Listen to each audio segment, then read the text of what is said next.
नमस्कार दोस्तों, आप सभी का स्टडी फॉर यूपीएससी पीसीएस से चैनल में स्वागत है। आज तारीख है 22 जनवरी 2026 और आज का न्यूज़पेपर आर्टिकल डिस्कशन का ये वीडियो होगा।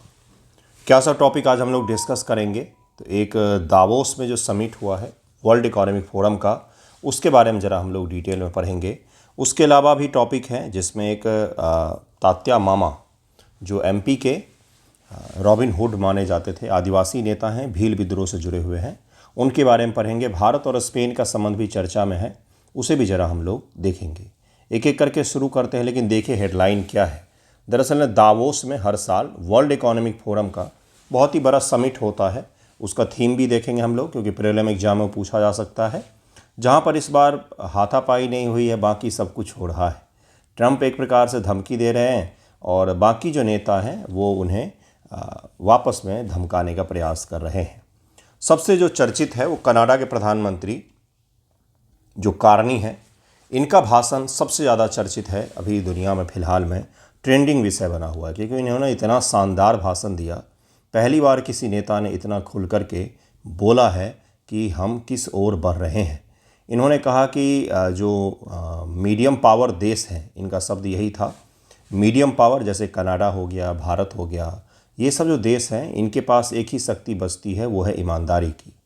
इन्होंने कहा कि जिस अमेरिका ने वर्ल्ड व्यवस्था को बनाया, रूल बेस्ड वर्ल्ड व्यवस्था को बनाया सेकेंड वर्ल्ड वॉर के बाद, उसको वही ही तोड़ने पर तुला हुआ है। इन्होंने कहा कि हर दिन हमें ये देखने को मिलता है कि कोई मजबूत देश किसी कमज़ोर देश को बुली कर रहा है, डरा रहा है, धमका रहा है। इस प्रकार की वैश्विक व्यवस्थाओं में हम लोग जीवित हैं। एक बहुत ही इंटरेस्टिंग सा सिचुएशन बन गया है यूरोप और कनाडा के लिए। कनाडा हो या फिर यूरोप, दोनों ही हो, दोनों के लिए एक बहुत ही कठिन सा सिचुएशन बन गया है, क्योंकि एक तरफ दुनिया की सबसे बड़ी शक्ति यूएस जो है वो धमकी दे रहा है कनाडा को कि हम आपको अपना 51वां स्टेट बनाएंगे, ग्रीनलैंड हथियाने की बात कर रहा है। यूरोप के नेताओं को कह रहा है कि ग्रीनलैंड पर बात कीजिए।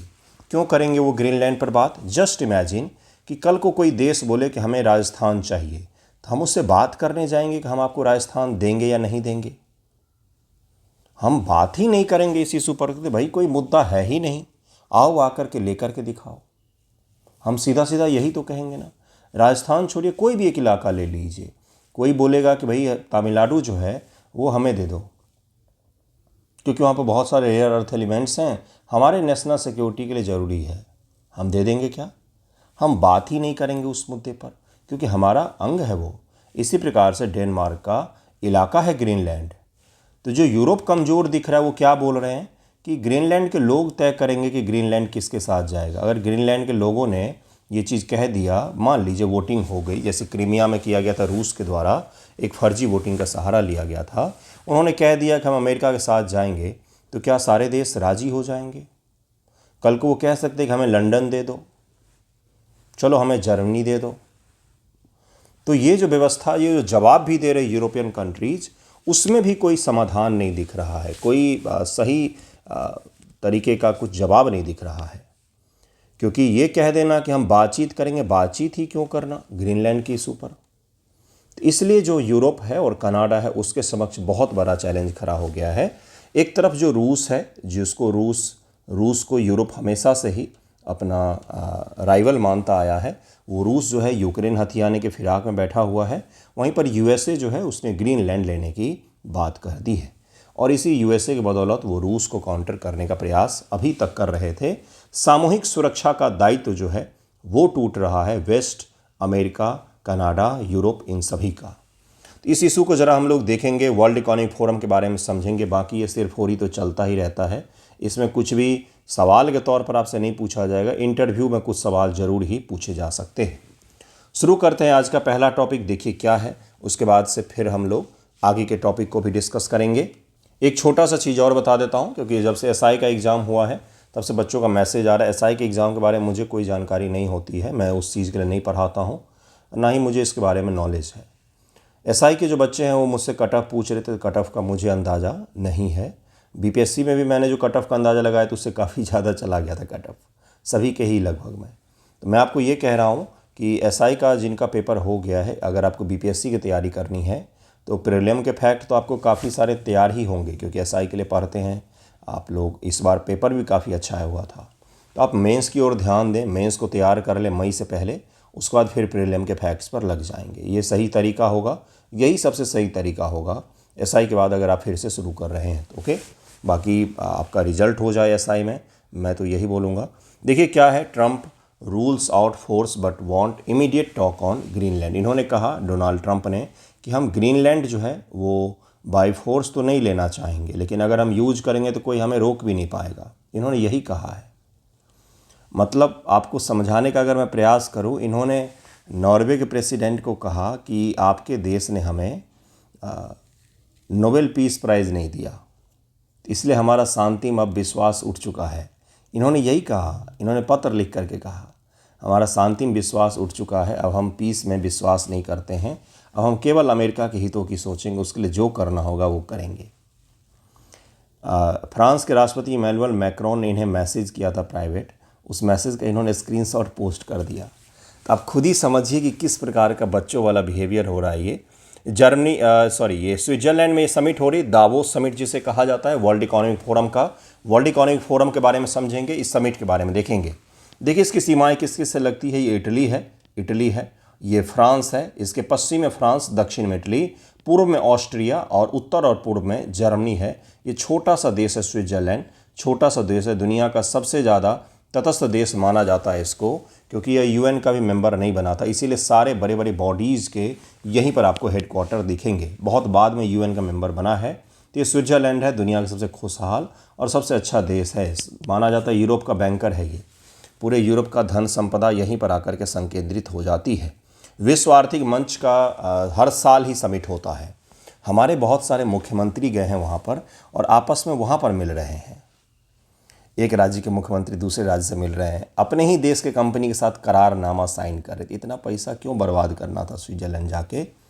आप मुंबई में समिट बुलाते और सब लोग कर लेते, आपस में मिल भी लेते, बड़ा पाव भी खा लेते और डील भी साइन कर लेते। लेकिन दावोस में जाकर के अपनी ही कंपनी से मिल रहे हैं और अपने ही मुख्यमंत्रियों से मिल रहे हैं, अपने ही देश का, उनसे करारनामा कर रहे हैं। खैर चलिए यहाँ पर आइए। इस बार का थीम जो है वो है spirit of dialogue. A spirit of dialogue, संवाद की भावना, इस बार का क्या है तो थीम रखा गया है, स्पिरिट ऑफ डायलॉग। इसको जरूर याद रखिएगा, ये प्रीलिम एग्जाम में सीधा सीधा सा पूछ लिया जाएगा। प्रमुख की प्रायोरिटीज जो डिसाइड किए गए थे, प्रतिस्पर्धी दुनिया में सहयोग, cooperation in more contested world, यानी कि दुनिया में जो प्रतिस्पर्धा बढ़ रहा है, भू राजनीतिक तनाव और स्थिरताओं को कैसे हम लोग फिर से बढ़ाएं, भू राजनीतिक तनाव को कम करते हुए, ये इस बार का पहला प्रायोरिटी में से एक था, जिसको लेकर के वहाँ पर खूब मतलब झगड़ा लड़ाई सब हो गया। लोगों में निवेश, भविष्य के लिए लचीला कार्यबल, रेजिलेंट वर्कफोर्स तैयार करना और स्वास्थ्य सेवाओं को मजबूत करना दूसरा इस बार का प्रायोरिटी था। उसके बाद से डिप्लॉइंग इनोवेशन रिस्पॉन्सिबल, यानी कि जो हम भी चीज़ें जो भी कुछ बना रहे हैं, नई नई टेक्नोलॉजी बना रहे हैं, तकनीक बना रहे हैं, वो रिस्पॉन्सिबल होना चाहिए, वो जिम्मेदार होना चाहिए। ऐसा नहीं कि उसका केवल नुकसान ही हो हमें, जिसमें आर्टिफिशियल इंटेलिजेंस और अन्य तकनीकों के सुरक्षित और बड़े पैमाने पर उपयोग को शामिल किया गया है। सीधा सीधा सा आपसे सवाल पूछा जा सकता है एग्जामिनेशन, मेंस एग्जामिनेशन की मैं बात कर रहा हूँ, कि दावोस समिट की इस बार का थीम क्या था, उसके बारे में चर्चा करें। तो शॉर्ट में आपको बताना पड़ेगा कि प्रायोरिटीज कौन कौन सी चीज़ों को रखा गया था। ग्रह की सीमाओं में समृद्धि, building prosperity within planetary boundaries, ये कहा गया है, और विकास के नए स्रोत, unlocking new sources of growth, ये इस बार का 5 जो है प्रायोरिटी सेक्टर डिसाइड किए गए थे। इसको जरूर ही याद रखिएगा। वर्ल्ड इकोनॉमिक फोरम के बारे में देखेंगे हम लोग। हर साल ये समिट होता है, तो यहाँ से सवाल प्रीलिम एग्जाम में पूछे जाने की संभावना बन रही है। मेंस में अगर आपसे पूछा जाएगा तो वही हिस्सा पूछा जाएगा। बाकी वर्ल्ड इकोनॉमिक फोरम के बारे में आपको पता होना चाहिए। ये स्टैटिक टॉपिक में आता है। इकोनॉमिक्स में एक चैप्टर पढ़ते हैं हम लोग जिसको कहा जाता है संस्थाएँ। जिस संस्था में देश के अंदर और देश के बाहर की कुछ संस्थाएँ पढ़ी जाती है, उसमें सबसे इम्पॉर्टेंट है वर्ल्ड इकोनॉमिक फोरम। इसको ज़रूर याद रखें, इसके बारे में सवाल पूछे जाते हैं, स्टैटिक सवाल भी पूछे जाएंगे। विश्व आर्थिक मंच कहा जाता है इसको हिंदी में। विश्व आर्थिक मंच एक अंतर्राष्ट्रीय गैर सरकारी और लॉबिंग संगठन है, मतलब गैर सरकारी मान सकते एक संगठन है। कभी बार ये थिंक टैंक के तौर पर भी काम करता है, कई बार इंडेक्स निकालता है। ये बस आप मानिएगा एक आर्थिक संगठन है जो गवर्नमेंटल स्तर पर बहुत सारे देशों के बीच में सहयोग को बढ़ावा देने का प्रयास करता है, विश्व के निर्माण में अपनी सकारात्मक भूमिकाएं देता है। मुख्यालय, इसका मुख्यालय कोलोग्री, ये कहाँ पर है? तो जिनेवा कैंटन स्विट्जरलैंड में स्थित है, स्विट्जरलैंड में ही है। संस्थापक, इसकी स्थापना 1971 में जर्मन इंजीनियर अर्थशास्त्री क्लास रॉब ने इसकी स्थापना की थी। तो ये भी याद रखिएगा। इसका आदर्श वाक्य है, दुनिया की स्थिति को सुधारने के लिए प्रतिबद्ध, committed to improving the state of the world. ये इसका मोटो है। मोटो से आपको पता चल गया होगा कि किस दिशा में काम करना चाहता है। हालांकि बहुत सारे जो एक्सपर्ट हैं वो आरोप लगाते हैं कि वेस्टर्न टूल है, ये दुनिया को इन्फ्लुएंस करने का एक वेस्टर्न टूल के तौर पर इसका उपयोग किया जाता है। लेकिन हर चीज़ में डिमेरिट निकालना और हर चीज़ में सकारात्मक चीज़ों को देखना, ये आपके एटीट्यूड पर डिपेंड करता है। कुछ लोगों को हर चीज़ में नेगेटिव दिखेगा, जबकि कुछ लोगों को बहुत ही सकारात्मक दिखेगा हर चीज़ में। खराब से खराब चीज़ों में सकारात्मक दृष्टिकोण से देखते हैं, तो सकारात्मकता से देखिएगा इसको। सही बॉडी है, वाकई जागृति का काम करती, बहुत सारे रिपोर्ट इंडेक्स जारी कर करके लोगों को बताती है कि वैश्विक स्थिति है क्या। इतने बड़े जियोपॉलिटिकल तनाव के दौर में इसने एक समिट आयोजित किया जहां पर सभी पक्ष भाग ले रहे हैं और अपनी अपनी वार्तालाप को आगे रख रहे हैं। कोई छोटी बात है क्या? बहुत बड़ी बात है ये भी। दावोस शिखर सम्मेलन कहाँ पर हुआ है? तो वर्ल्ड इकोनॉमिक फोरम अपनी वार्षिक बैठक के लिए सबसे ज़्यादा प्रसिद्ध है, जो हर साल जनवरी में दावोस स्विट्जरलैंड के पहाड़ी रिजॉर्ट में आयोजित की जाती है। बहुत ही खूबसूरत सा जगह है दावोस, वहीं पर यह आयोजित की जाती है। 2026 की थीम है, जनवरी 2026 की बैठक की थीम है संवाद की भावना, स्पिरिट ऑफ डायलॉग इस बार का थीम था, इसे भी याद रखें। प्रमुख रिपोर्ट और प्रकाशन कौन कौन सा करता है? ये वैश्विक जोखिम रिपोर्ट, ग्लोबल रिस्क रिपोर्ट, जिसमें बताया जाता है कि आने वाले वर्षों में दुनिया के सामने कौन कौन से गंभीर खतरे हो सकते हैं। जैसे पिछला जो मैंने आपको पढ़ाया था ग्लोबल रिस्क रिपोर्ट, उसमें मैंने बताया था डिसइन्फॉर्मेशन को इन्होंने टॉप पर रखा था। डिसइन्फॉर्मेशन फैलाने को लेकर के इन्होंने बताया था कि ये जोखिम है विश्व के लिए, एक बहुत ही बड़ा रिस्क होगा आने वाले समय में। और बाकी चीज़ें तो रखी ही थी, लेकिन एक इन्होंने डिसइन्फॉर्मेशन को भी जगह दिया था कि इंटरनेट और एआई और इत्यादि चीज़ों के बढ़ने के कारण से आने वाले समय में डिसइन्फॉर्मेशन बहुत तेज़ी गति से फैलेगा। 2026 का निष्कर्ष इस रिपोर्ट में अनिश्चितता, अनसर्टेनिटी को मुख्य विषय माना गया है। भू आर्थिक टकराव, जियो इकोनॉमिक कन्फ्रंटेशन का माहौल बन रहा है पूरे दुनिया में। को सबसे बड़ा जोखिम इन्होंने बताया था कि ये दुनिया में जो अनिश्चितता बन गई है वो बहुत ही बड़ा चैलेंज हो गया है दुनिया के लिए, इसको फेस करना आसान नहीं होगा।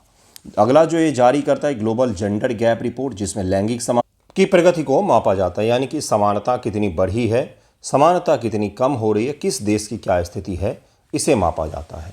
एक और बहुत ही इंपॉर्टेंट सा इंडेक्स है ऊर्जा संक्रमण सूचकांक, एनर्जी ट्रांजिशन इंडेक्स जारी किया है। तो ये तो तीन ही मैंने आपको बताए हैं महत्वपूर्ण।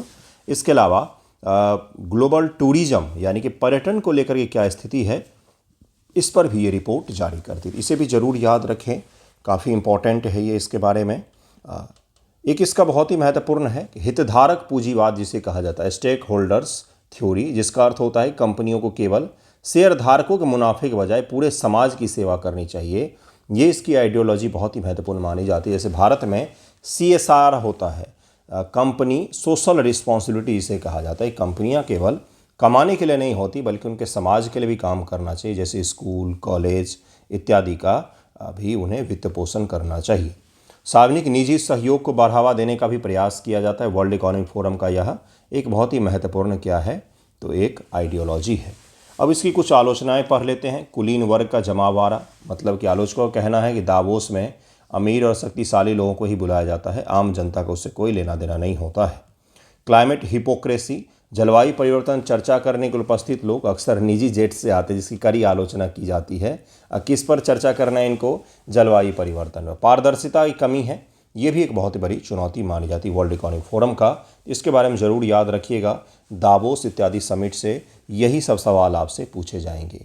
वो जियोपॉलिटिकल टेंशन को, थ्योरीज को, कॉन्स्पिरेंसी को एक साथ गढ़ करके कभी भी सवाल नहीं पूछे जाते हैं, कहानियाँ नहीं पूछी जाती एग्जामिनेशन में। जो रेलेवेंट होता है वही हिस्सा आपसे पूछा जाता है, ठीक है। तो इसे ज़रूर याद रखिएगा। देखिए नेक्स्ट टॉपिक क्या है आज कि एस जयशंकर जो हैं वो स्पेन के विदेश मंत्री से मिले हैं और made in India C-295 aircraft इस साल के सितंबर तक में वो अपनी फैक्ट्री से बाहर आ जाएगा, जिसका निर्माण भारत में किया जा रहा है। एयरबस कंपनी का नाम आपने सुना होगा। तो भारत और फ्रांस के बीच में सहयोग स्थापित हुआ था इस विमान को लेकर के, जिसमें कई सारे विमान तो बाहर से आनी थी एयरबस के द्वारा, यूरोप में निर्माण किया जाना था, लेकिन कुछ विमानों का भारत में निर्माण किया जाएगा टाटा की मदद से एयरबस जो है इसे भारत में बनाएगी। ये सैन्य लॉजिस्टिक परिवहन विमान पहली प्रकार का है निजी विमान होगा जिसे भारत में बनाया जाएगा। निजी कंपनी के द्वारा पहली बार भारत में सैन्य लॉजिस्टिक विमान को बनाया जा रहा है। सैन्य लॉजिस्टिक अर्थात ये लड़ाकू नहीं है, बल्कि सेनाओं को एक जगह से दूसरी जगह ले जाने के लिए, इक्विपमेंट पहुंचाने के लिए, रसद पहुंचाने के लिए दुर्लभ इलाकों में, दुर्गम इलाकों में यह काम आता है, जिसको कहा जाता है C-295। बड़ा ही महत्वपूर्ण माना जाता है, तो इसे ज़रूर याद रखें। इसके बारे में थोड़ा सा हम लोग देख लेते हैं। विदेश मंत्री एस जयशंकर जी ने घोषणा की कि पहला मेड इन इंडिया C-295 विमान इस साल के सितंबर से पहले वडोदरा फैक्ट्री से बाहर आ जाएगा। ये वडोदरा में फैक्ट्री स्थापित किया गया था। एयरबस और टाटा समूह के बीच में सहयोग के तहत में यह फैक्ट्री स्थापित किया गया था, जिसमें से C-295 वहाँ पर बनाया जा रहा है। अक्टूबर 2024 में इसका उद्घाटन किया गया था और इस साल के सितंबर 2026 तक पहला विमान इससे बाहर आ जाएगा बन करके, ये यहाँ पर कहा गया है। महत्वपूर्ण क्या है, इसका महत्व क्या है? तो यह विकास भारत के रक्षा औद्योगिक सहयोग की बढ़ती गहराई को दिखाता और आने वाले समय में इस प्रकार के और भी संस्थाएं और भी असेंबली लाइन हम स्थापित कर सकते हैं, जिससे मैन्युफैक्चरिंग ना सही लेकिन असेंबल तो करके हम बेच ही सकते हैं दुनिया भर में, और भी कंपनियां यहाँ पर आ सकती है। तो इससे निवेश कहीं ना कहीं भारत में बढ़ने की संभावना व्यक्त की जा रही है।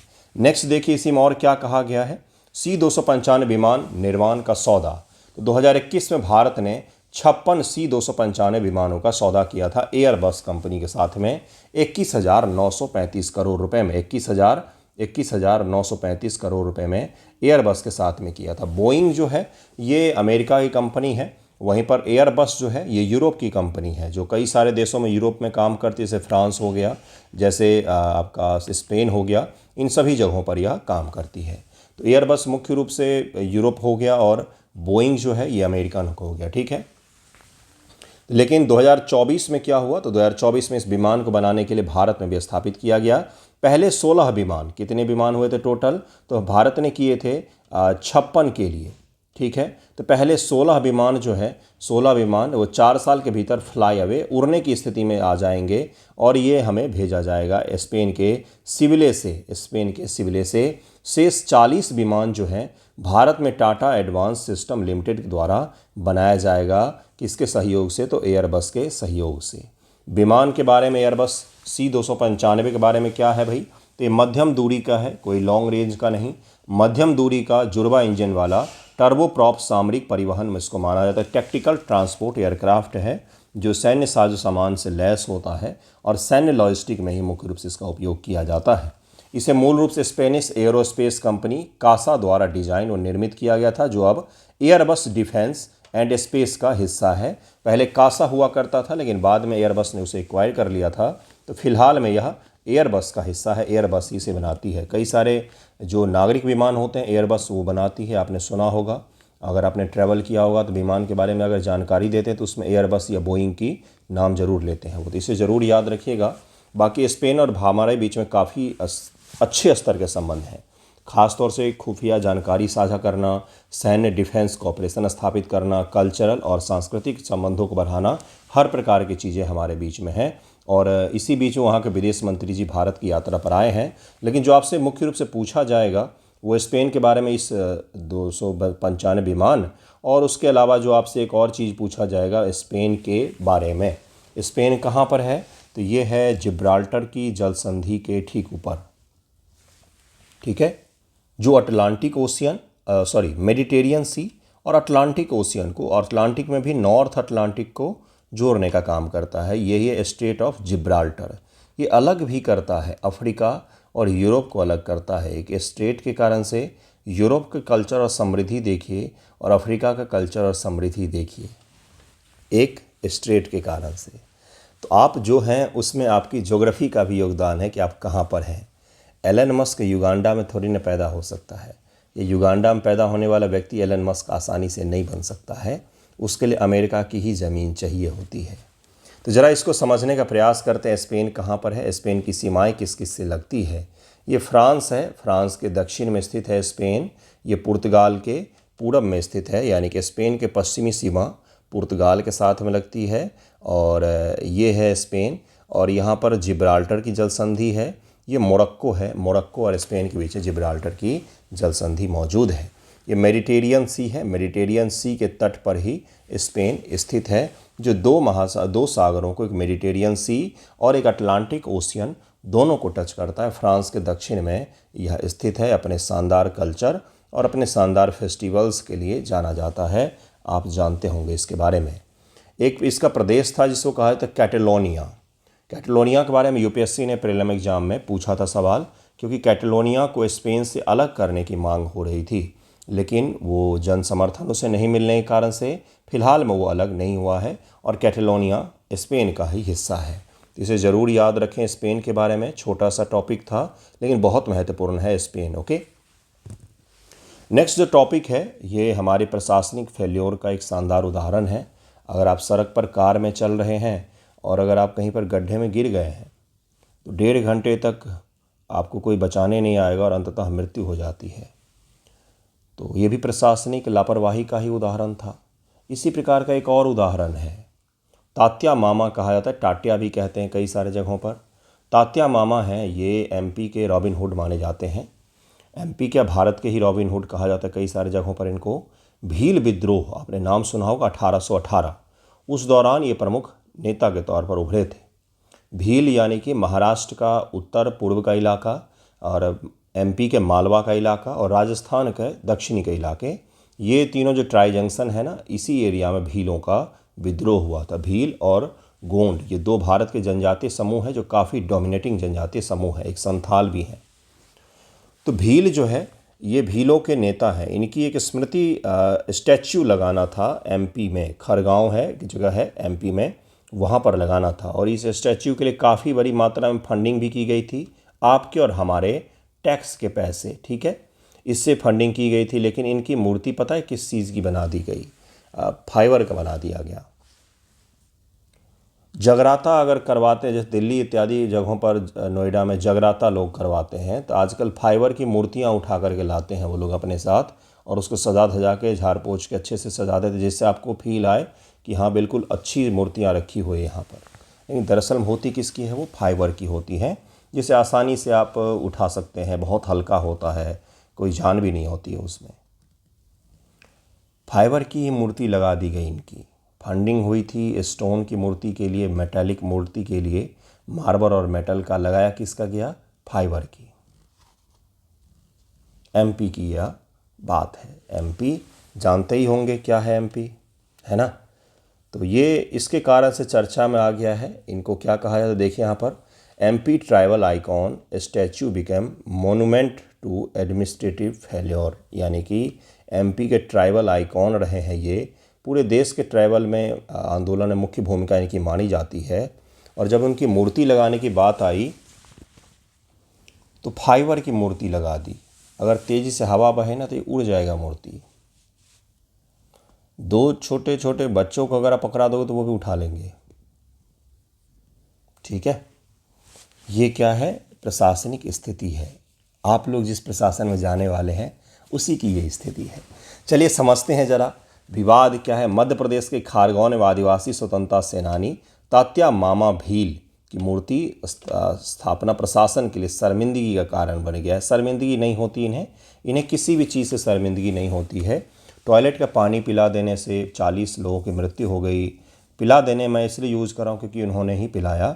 इनको बार बार शिकायत भी किया गया, फिर भी इन्होंने कान नहीं दिया, तो उससे भी इनको शर्मिंदगी नहीं होती है। अभी एक नोएडा में एक युवक की मृत्यु हो गई, उससे भी नहीं हुआ। पॉल्यूशन तो कोई इशू ही नहीं है, किसी भी तरह के इनको शर्मिंदगी नहीं होती है। वो लाखों करोड़ रुपए उनके जेब में चले गए, वो खुश। सामग्री में बदलाव, मूल योजना संगमरमर या धातु की मूर्ति की थी और फंडिंग भी इसी हिसाब से की गई होगी, लेकिन इसकी जगह पर फाइबर रीइंफोर्स्ड पॉलीमर का ढांचा स्थापित कर दिया गया है। यह मूर्ति जनजातीय गौरव दिवस पर स्थापित की गई थी। जनजातीय गौरव दिवस, ट्राइबल प्राइड डे के अवसर पर जो ट्राइबल के प्राइड हैं उनकी मूर्ति किस चीज़ से स्थापित की गई? तो फाइबर की बनी हुई, ठीक है। तात्या मामा भील के बारे में ज़रा हम लोग समझते हैं। भील विद्रोह, भील जो विद्रोह हुआ ये कब हुआ है? तो 1840 1889 है, एक 1818 भी है। कई बार ये विद्रोह हुआ जिन्हें आदिवासी समाज श्रद्धा से मामा कहता है। ये विद्रोह जो है 1840 से 1889 के बीच में तात्या मामा जो है ये प्रचलित रहे हैं, लेकिन 1818 के दौरान भी भीलों का विद्रोह प्रमुख रूप से ट्राई जंक्शन पर हुआ था। तो ये जरूर याद रखिएगा, बहुत बार विद्रोह हुए तो उसमें से एक विद्रोह के ये प्रमुख नेता माने जाते हैं। उनका जन्म 26 जनवरी 1842 के मध्य प्रदेश के खांडवा जिले के बरदा गांव में हुआ। उनका असली नाम तांतिया था, ठीक है। उनका उपनाम 10 नवंबर 1889 के न्यूयॉर्क टाइम्स के अंक में भारत का रॉबिन हुड कहा गया है उन्हें। रॉबिन हुड का नाम उनको दिया गया था इनकी नीतियों के कारण से, क्योंकि ये छापामार युद्ध की नीति अपनाई और जनजातियों का विद्रोह होता क्या था, तो जल जंगल जमीन तीन ही की चीज़ों के कारण से होता था, है ना। तो छापेमार गुरिल्ला नीति अपनाई। कुछ स्रोतों के अनुसार उन्हें यह प्रशिक्षण तात्या टोपे ने दिया था। तात्या टोपे ने, वे अंग्रेजों की रेलगाड़ी सरकारी खजाने को लूट करके अनाज और धन गरीबों में बांट देते थे। इसी कारण से इनको रॉबिन हुड की संज्ञा दी गई। अंग्रेज और जो शोषित करने वाले वर्ग होते थे उनको लूट करके जिनका शोषण हुआ है उनके बीच में यह बांट देते थे चीज़ों को, इसीलिए इनको रॉबिन हुड कहा गया है। 1857 के स्वतंत्रता संग्राम में भी इन्होंने प्रमुख भूमिका निभाई। एमपी की ओर से मध्य प्रदेश में जो 1857 का स्वतंत्रता संग्राम चल रहा था उसमें इनकी भूमिका पहचानी गई है। उन्हें राजद्रोह के आरोप में गद्दारी के कारण से, मतलब अपने ही लोगों ने गद्दारी कर दी, इसके कारण से 4 दिसंबर 1889 को जबलपुर जेल में फांसी दे दी गई। उनकी समाधि इंदौर के पास पाताल पानी रेलवे स्टेशन के निकट में स्थित है। इन्होंने तो नहीं कहा था कि मेरी मूर्ति लगाओ, हमने खुद ही प्लानिंग की कि भाई आदिवासियों के प्राइड डे के ऊपर में हम लोग मूर्ति लगाएंगे। तो मूर्ति जब खुद ही प्लानिंग की तो अच्छी मूर्ति लगाते। ये तो अपमान करना हो गया हमारे स्वतंत्रता सेनानियों का।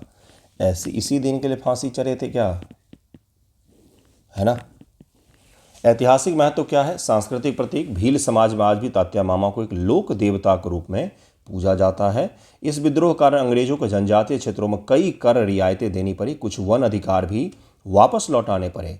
भील विद्रोह ने ग्रामीण और जनजातीय क्षेत्रों में ब्रिटिश शासन के प्रति अविश्वास और विरोध की भावना को मजबूत किया था। समाज का सबसे निचला तबका, आप समझने का प्रयास करेंगे, केवल फैक्ट्स रट करके जब हम आगे बढ़ जाते हैं तो हम उसके इंपॉर्टेंस को इग्नोर कर देते हैं। जनजातीय विद्रोह कोई छोटी चीज़ थोड़ी ना है। सबसे पहले भारत में जनजातियों के द्वारा ही सबसे ज़्यादा विरोध हुए, बाद में सो कॉल्ड जो सभ्य समाज है उन्होंने विद्रोह किया है। जनजातियों का विद्रोह तो सबसे पहले हुआ। सबसे पहले उन्होंने बाहरी शासन को धिक्कारना शुरू किया कि हमें आपका शासन स्वीकार नहीं है। समाज का सबसे निचला तबका हम मानते हैं जनजातियों को, एसटी ट्राइब्स को, लेकिन सबसे पहले आवाज़ उन्होंने ही बुलंद की थी भारत में। सन्यासी विद्रोह के बाद जो भी प्रमुख विद्रोह आपको दिखेंगे उसमें जनजातियों के विद्रोह सबसे ज़्यादा है, ठीक है। ये कोई छोटी चीज़ नहीं थी। 2026 अपडेट के अनुसार से मध्य प्रदेश सरकार द्वारा तात्या मामा के बलिदान दिवस 4 दिसंबर को बड़े स्तर पर जनजातीय गौरव के रूप में मनाया जाता है और इसी अवसर पर इनकी मूर्ति स्थापित की गई थी। तो इसे भी याद रखिएगा, तात्या मामा का अपमान के लिए सरकार को सॉरी बोलना चाहिए। खैर, फिर भी ये चीज़ टॉपिक मैंने पढ़ा दिए हैं आज का वीडियो यहीं पर एंड करते हैं हम लोग। कल फिर वीडियो आगे करेंगे हम लोग continue. Thank you so much आप सभी का वीडियो देखने के लिए।